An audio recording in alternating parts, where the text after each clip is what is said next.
Welcome to another Founder Wisdom Pod. We have Jiveny, Blair West, and Joe Oppenheimer with us. Both are co-founders at Dating for Love. So we're gonna talk about dating, maintaining long-term relationships, having fun, and everything between. It's a cool topic that I don't often explore on this podcast. So it's gonna be fun. This podcast is presented to you by podpire.com. If you want to start your own podcast, scale it, or monetize it, go to podpire.com. Jiveny and Joe, welcome to the pods, the double J's. Tell me a bit more about both of you and what you're up to nowadays. Thank you for having us. Um, so where do I start?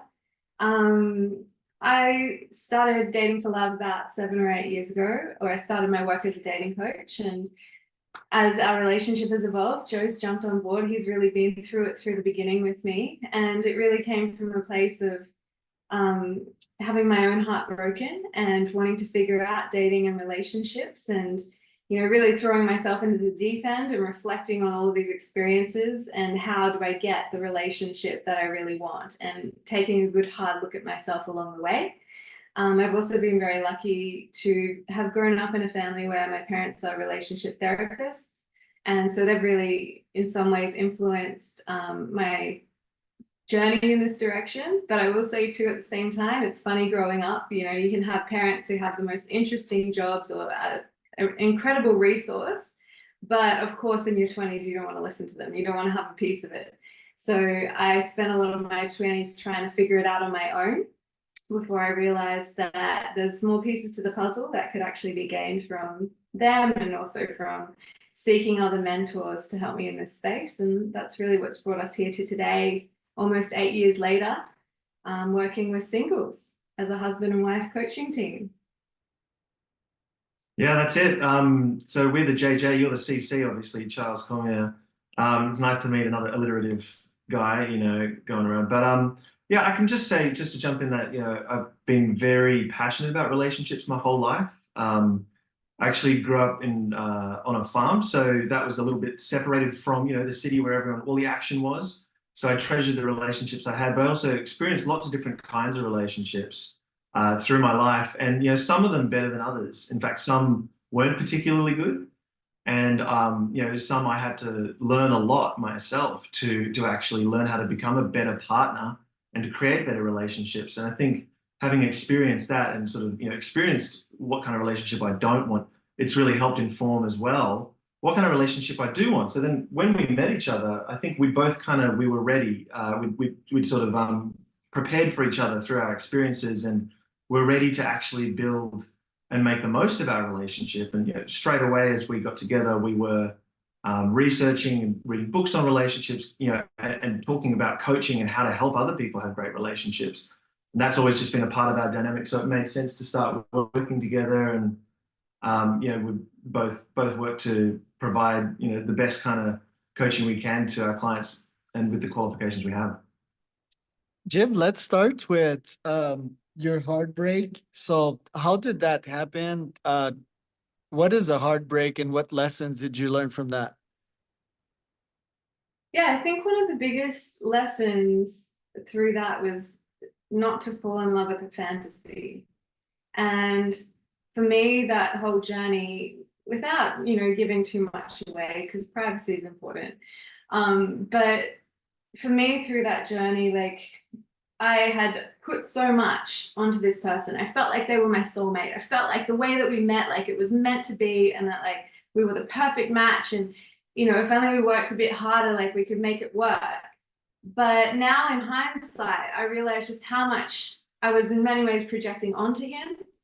And I was filling in a lot of the blanks with my fantasies and my hopes and dreams. And in reality, we actually probably weren't really that compatible. And so in the book that I wrote with my father, which is all about how to avoid divorce, one of the biggest things that came out of that too was like how the dating phase is where you figure out compatibility. And you need a basis of compatibility because love isn't enough. Love is amazing and it's great when we feel it. And love should absolutely be a part of relationships, but it's not the be all and end all. And so many people, and I made this mistake too, make the mistake of thinking that love is enough. You know, there's so many love songs and rom-coms that really perpetuate that message.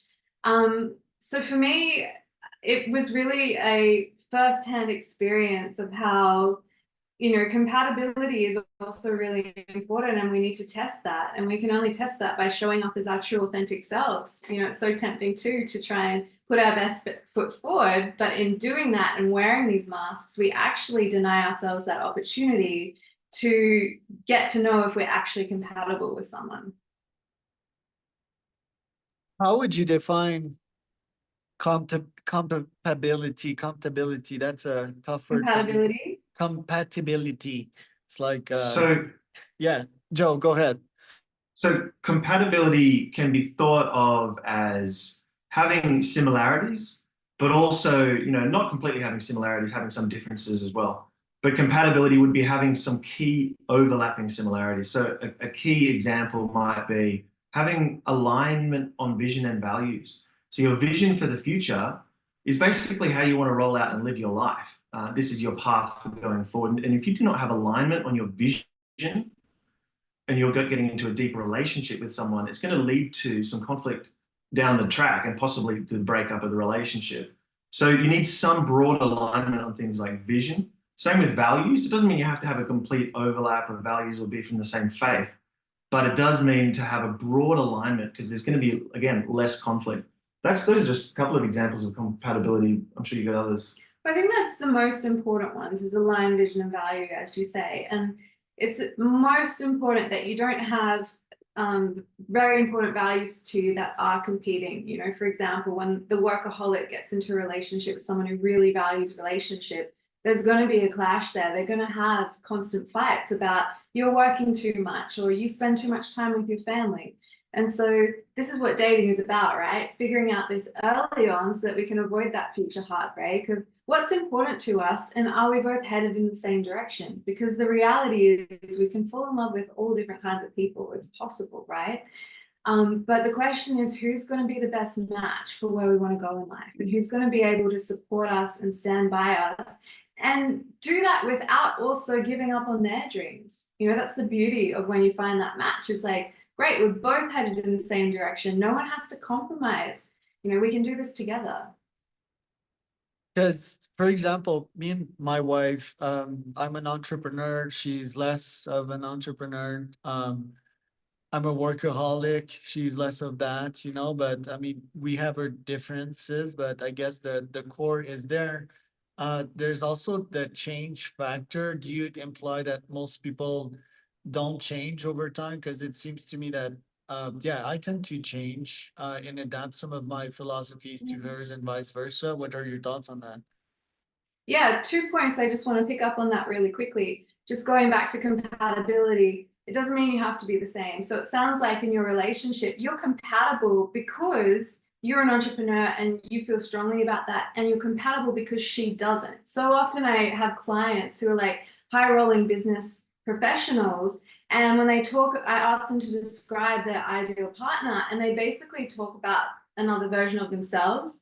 And then the reality of that in relationship, whether it's two extroverts together or two high-flying business people together, is there's actually a lot more conflict because you're kind of both fighting for that role. But true compatibility, as you've described perfectly, is actually where if one of you feels strongly, the other one's not in opposition to it, because that would be incompatible, but they're supportive of that and they can fit in with that, and it still suits them well because it's like, great, that's your thing. And I love that that's your thing. And I'm also quite comfortable doing my thing. But going to the second piece that you asked around change, from the research, there's a marked difference between couples who get together or get married before the age of 26 versus after. And so often couples who get married before the age of 26, but even to some extent before the age of 30, your brain isn't fully developed until 25, they say. But even your personality isn't necessarily developed until you're 30.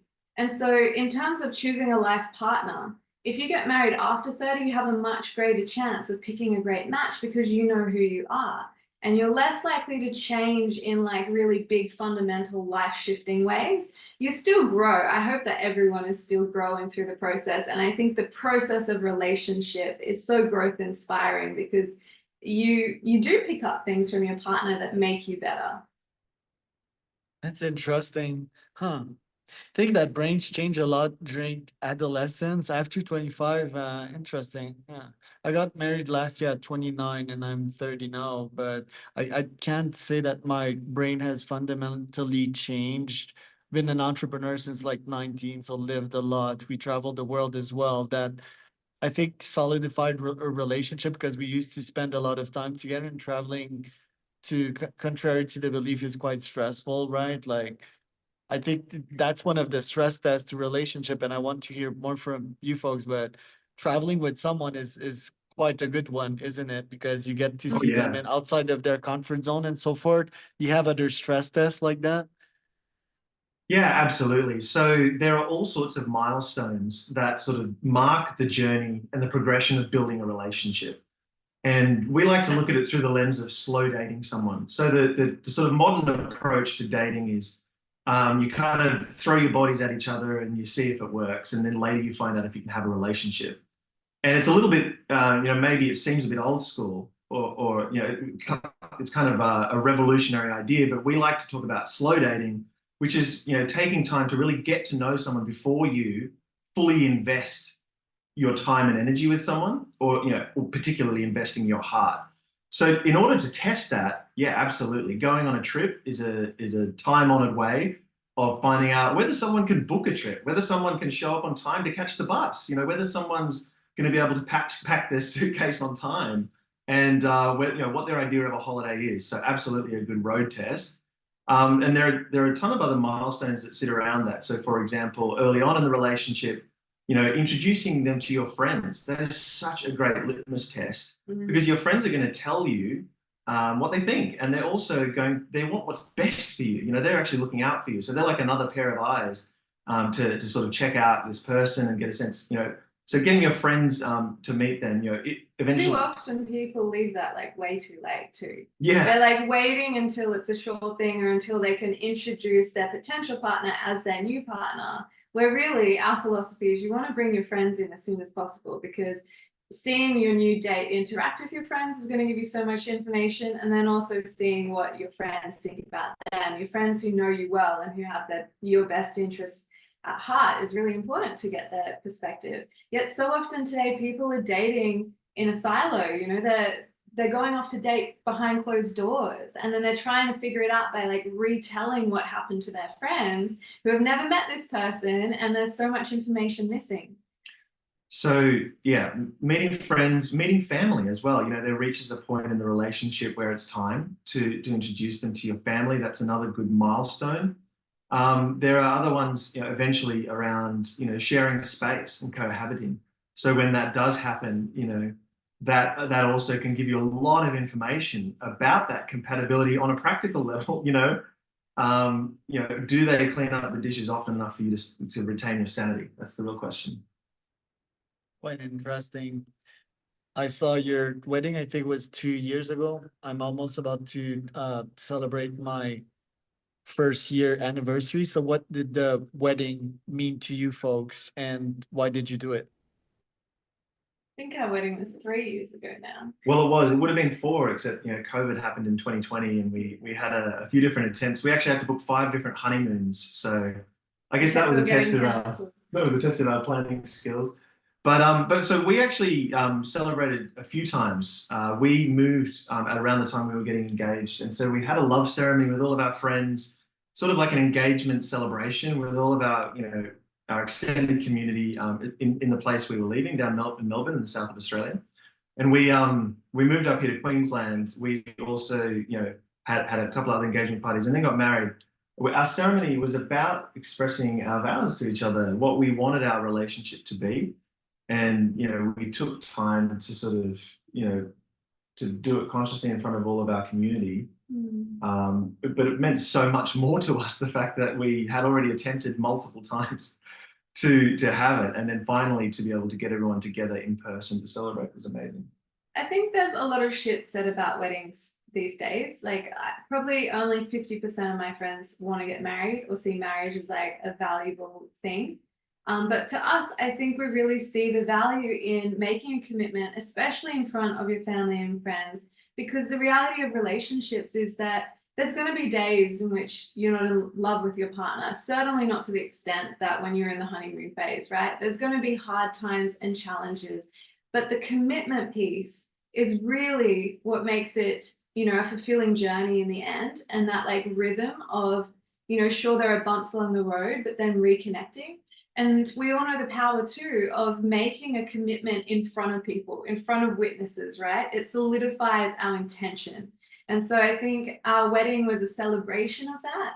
And it's actually quite beautiful. I'm going to be the celebrant at my friend's wedding in 2 days.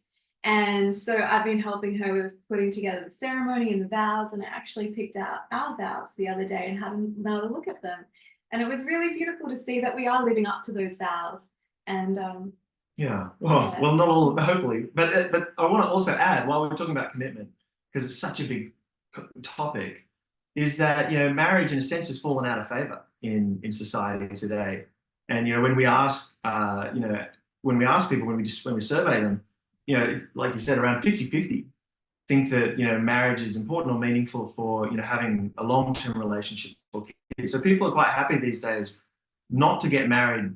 So the case for getting married, I think, is really about that explicit commitment. That's the main difference. I mean, there might be a legal one as well. But the main difference between people who live together, who have children together, and who are, for all intents and purposes, a married couple, but just haven't got the ring or the wedding, contract. The big difference is more than just, the label. And I think people get confused and think it's just, well, what's a label? What does it matter? But in this case, that commitment, it is a way of closing the exits and saying, this is what I'm committing to. I'm committing to my future with you through sickness or health. And there's no question mark. It's not up in the air. And the whole community has witnessed you do it. So the value of doing that in the era where people, don't value as much as they used to, is that it acts as a firmer commitment. And the research backs that out. Some fascinating studies on relationships that are, de facto versus married, and essentially the study is called sliding versus deciding. So these two paths to entering into a relationship, the sliding, being, well, my lease is up, so let's move in together. Or, we just decided to never leave. Whereas deciding is actually slow dating them, taking a bit more time and having a conscious choice each time that sort of milestone comes up. Actually, maybe I don't know this person well enough. Maybe I should book a trip with them, and actually, testing it a little bit more. And so by testing it before, just investing yourself into that relationship, you're giving yourself a better chance at relationship success. And it also ties into that commitment. When you make that commitment, it ties into, essentially better long-term results. So it's an investment in the relationship itself. What about vow renewals? Are they different from the wedding? What should be the intention? When should be the rate? Because I'm thinking about doing that on, every like 5 years or so. I think that's so beautiful. I think that's wonderful. And it's a beautiful thing to think about as well, because I think, and I think we mentioned this in our vows too, around, we didn't put in till death do us part in our vows, but instead we wrote about choosing each other until, for as long as it serves us, and really nurturing and still committing to each other, but recognizing too that, if a relationship gets really bad and toxic, it's not good for us to stay in that. Luckily, that's not our relationship. But the point being, I love this idea of renewing your vows and choosing your partner again and again and again. And I think that's really beautiful. And 5 years sounds beautiful. 10 years sounds beautiful. And Charles, honestly, if you're even thinking about that kind of thing, then you're setting yourself up for, for positive investment in your relationship going forward, because a lot of people aren't thinking that at all. But it's interesting, I remember at our wedding, many couples were like, oh, they were such beautiful vows. We were thinking of renewing ours. I love that impulse. I do think relationships need constant renewal, and we maintain them through positive and healthy relationship rituals and relationship celebrations. And, relationship rituals are things that people don't often think about, but anniversaries, date night is a good one. Weekly date nights, a great weekly, regular ritual. Having like a sexy Sunday, or like, putting aside time for that. But even just the way you greet each other after coming home from work, the first things you say to each other in the morning. So often these are unconscious. We don't necessarily think about what the ritual is and consciously set them up, but we can do that. And the celebrations build on that. To actually celebrate your partner, to take them out to dinner and to spend a bit of money on them and to raise a glass and say, I'm really proud of you and I'm really grateful for you and the things that you do. That kind of thing is just priceless in terms of setting up the relationship for success and like building that sense of value. That when you celebrate someone, they feel really appreciated, and it creates a really positive environment in the relationship. And unfortunately, a lot of couples do forget these, simple rituals and celebrations that can build positive momentum. Definitely adding sexy Sunday to my list of habits. So the business of dating itself, at some point, I was a serial swiper on Tinder, was quite successful at it because I'm good at sales. Discovered that this wasn't the lifestyle. That was more than a decade ago.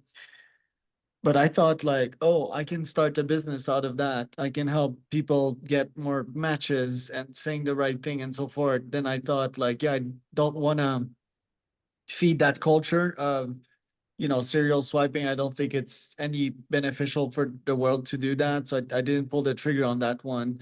Now, you folks are into dating, but I'm guessing for love, not for sex necessarily, or love and after that sex, or however we want to phrase it.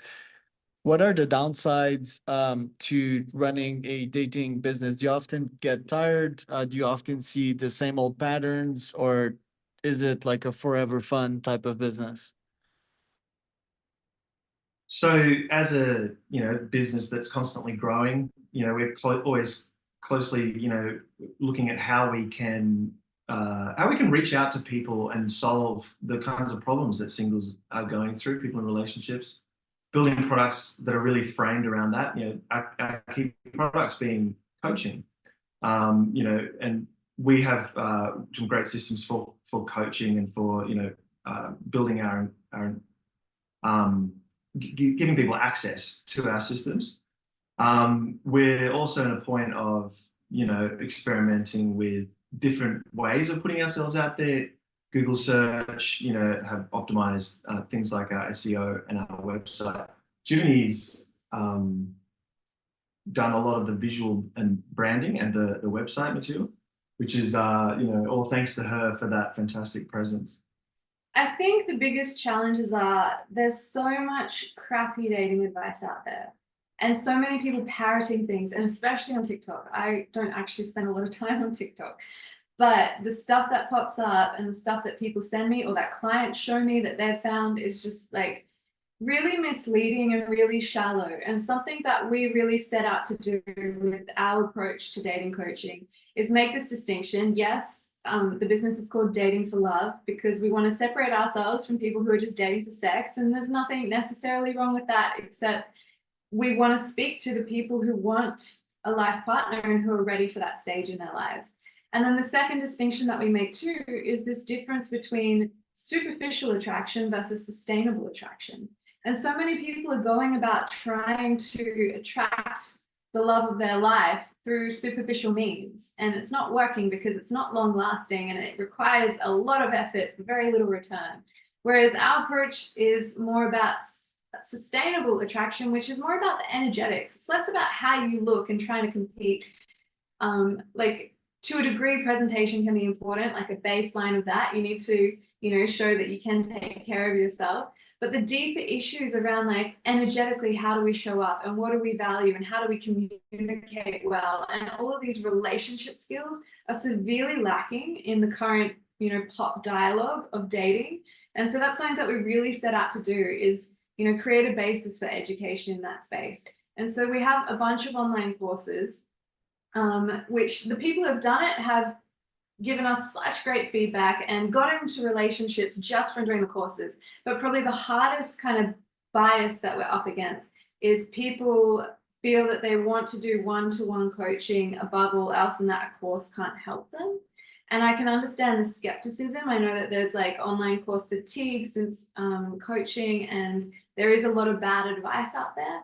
But also I just find sometimes in the coaching scenario, you know, we're not really meant to give advice in the coaching scenario, even though that's why people think, oh, I want a one-on-one coach so then they can just tell me what to do, right? And coaching can be amazing. It is a high ticket offer because it's very hands-on, but we also want to reach people in different price brackets, you know, people who might not be able to afford that. And the thing with an online course is that we can then present to them the most general threads that we have, you know, the most common threads that we have picked up through our one-to-one coaching, lay it on the table for them. And the beautiful thing about that is their defenses come down. They're no longer like, oh, you're telling me what's wrong with me, I need to defend myself, versus they're like, oh, that person had that problem, I can relate to that. Oh, and this is what they did to fix it. Oh, I can start to experiment with that in my own life. And we actually see a lot of progress through that. But there's a bit of a snapshot of some of the challenges of running a dating business as well. Yeah, I mean, just to jump in on top of that, you know, we're coming from a world where the game, Neil Strauss, pickup artistry has been kind of the goal here. But by saying we're dating for love, we're actually trying to put full focus to the most important thing when someone is actually out there dating, which is what is your overall objective? And it just seems like in the current dating culture, you know, it's almost like a meat market where people don't seem to focus on what this is. Now, if you are dating for love, you've got to acknowledge to yourself that most people on those apps are probably not dating for love. They're probably dating for fun, they're probably dating for freebies, they're probably dating for sex, for dating for whatever. And, you know, so the first thing to do when you're dating for love, and this is why we sort of separated our, you know, our niche, is to be like, okay, I need a different strategy of dating. I can't date like, you know, the sort of 21st century Sex and the City hookup culture kind of standards and expect to find a long-term life partner. I could probably expect to find a lot of situationships or, you know, interesting experiences. But if I'm actually looking to create something, I need to sit down at the table and date someone who also has the same objectives. Otherwise, they're just going to play me. Interesting. Yeah, Sex and the City. I never watched that. Maybe I shouldn't. So yeah, and freebies, yeah, that's interesting.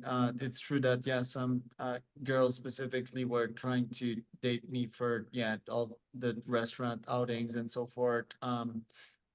Interesting times to say the least. I remember when I would date back in these days and I would serial swipe, wasn't just for sex, you know, like I was trying to see common grounds. You know, I remember getting excited to see if we both like sports, for example, and at least there was that, which I guess was a seed that grew into a more serious relationship type of tree. I'm curious though, like we often like to hit on younger generations, like how do they date? And what problems do they potentially face? So dating has been hit by the internet like a wrecking ball. You know, pre-internet dating stats were very different. People were meeting through communities, they were meeting through church, through work, through school. The internet has come in and added a whole new avenue. I like to think of it as another tool in the tool belt for singles. But it's taken up to 20% of new relationships are actually meeting through online dating. Another 20% report meeting through social media. So 40% around about, based on latest polls, of new couples are meeting online. It still means most people are meeting offline, but you wouldn't know it if you were growing up today, right? So for the Gen Zs, for the millennials, there's this. There are a lot of people pulling away from dating altogether. There are a lot of, particularly the young guys, there are a lot of people who are not, going out on as many dates or just sort of giving up on it altogether. But also the ones who are, and these people may still want a long-term relationship, by the way, but the people who are almost exclusively just using online dating apps. So that's what we find in our surveys, and it's really unfortunate because that's just one tool. And for millennia, humans have been meeting without the internet. And so thinking that, just because the internet has come along and online dating apps are really good at self-promotion, thinking that's the only way, it's unfortunate, but at the same time, you know, that's where a lot of people are today, thinking, well, I've either got online dating as a choice or I've got not dating as a choice, and they're overlooking all of the offline dating possibilities that have been around forever. And it starts with your community, your support system. If that's where people have been meeting forever, you know, their partners, then it means that people need to be spending more time out with their communities, with their friends. And that, unfortunately, is also what we seem to be seeing less of in the younger generations, less socializing and more living life through the screen. And so really, to reverse that trend, the kids, you know, and young adults need to make a conscious choice not to put off dating and not to wait, because those skills, they atrophy, they get rusty if you don't use them. So you, through your 20s, you need to be practicing your dating skills if you want to one day land a lifetime relationship. Because if you suddenly pull them out at 35, like some of my clients do, they realize there's a long way ahead of them. So for these, you know, if you're in your early 20s and you're dating, one of the best things you can do is actually to look beyond the apps, which are often, you know, meat markets full of people who are not dating for love, and, you know, connect with your friends, join meetup groups, join cycle groups, you know, join the gym. And Just post things as well. be around Post people. things and tell them to bring their friends so that they introduce you to new people. That's exactly right. And so if there's not a community for something, you start the community. Start inviting people around. Start a book club. Start a Pokemon Go club. It doesn't matter what it is, you know?